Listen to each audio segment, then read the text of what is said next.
This episode is brought to you by Discount IT Services.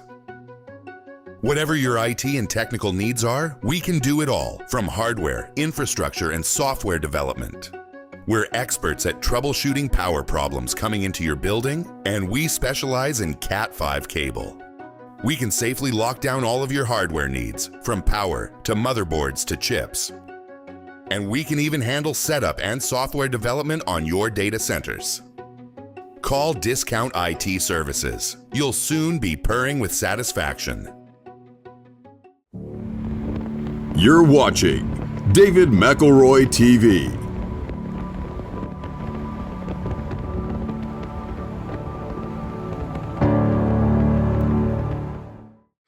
I don't want to feel angry.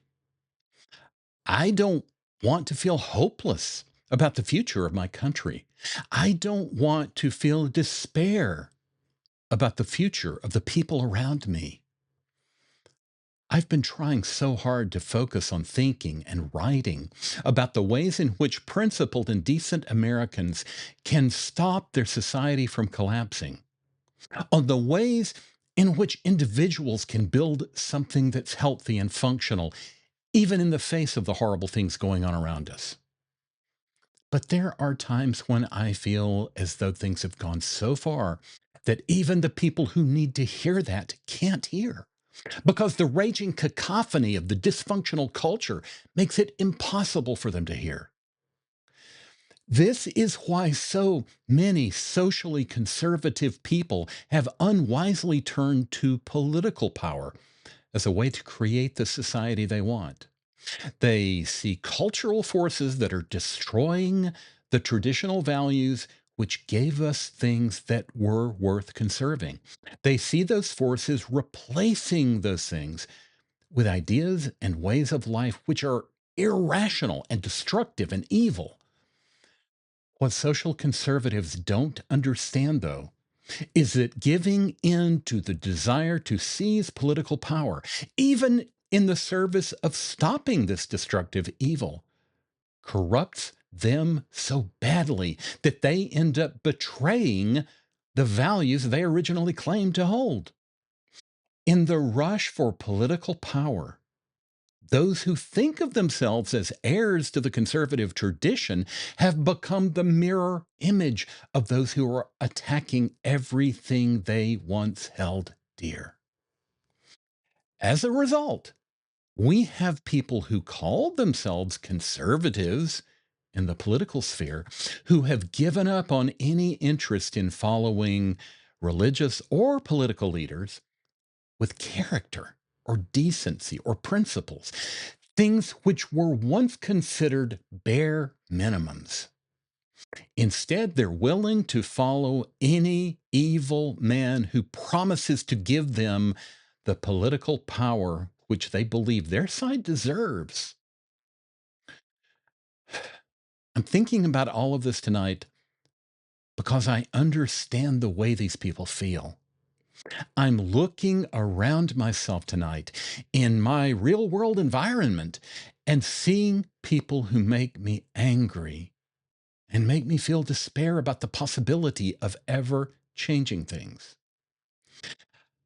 I know, intellectually speaking, that joining the mad rush to grab political power and change the world through politics is a self-destructive thing. But I understand why so many people want to do it. Because it feels as though it's the only way to fight back against people who are trying to destroy everything that made this country great at one time. I know I can't give in to the temptation to join the people who just want to seize political power and who are willing to give up on character and personal values. But I understand why they end up following that emotionally satisfying path. I've been struggling in the last couple of years to think and write about how individuals who share my values can change the world and their lives through making better personal decisions and by voluntarily joining together to build something healthier and saner. But when I look at what this world is becoming, I want to rage against what I see. Tonight, in particular, I've been presented examples of how morally bankrupt the culture around me has become. And I've also seen examples of how the socially conservative backlash has become morally bankrupt as well. I'm not going to talk about the specifics because there's nothing to be gained by inflaming passions against the loss of values and decency in the culture. You've almost certainly seen examples of it yourself if you share my values. My passions want to be angry at what I've seen tonight.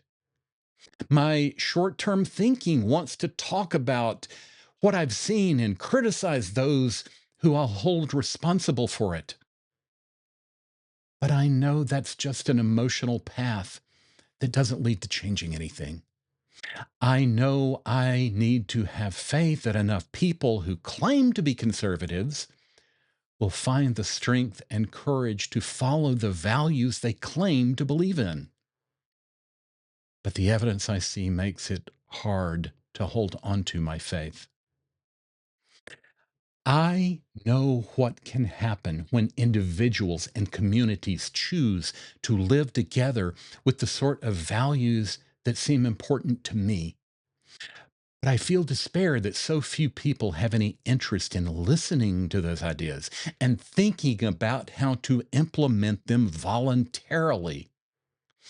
I feel despair that so many of my fellow social conservatives have become so much like their enemies that they've become blind to what politics is doing to them and to our communities. If we accept immoral leaders who have no character, we've already lost. If we adopt the strategies and tactics of the people who have spent the last 100 years or so eroding societal values, we're no better than they are. What's worse, if we become like them, we give up everything that ever made us different, the values and morals and ethics that have given us something worth conserving. Those of us who believe in conservative social values and traditional ways of living can still build communities of love and decency and family values. But we have to do that by holding fast to the things we claim to believe in, not by becoming just like our enemies. And the way to do that is focusing on how we can change ourselves and our communities, not by staying angry at those enemies. If you'd like to get in touch with David, please send praise, money, and marriage proposals to David McElroy at mac.com. If you have a complaint or some other form of criticism, keep it to yourself.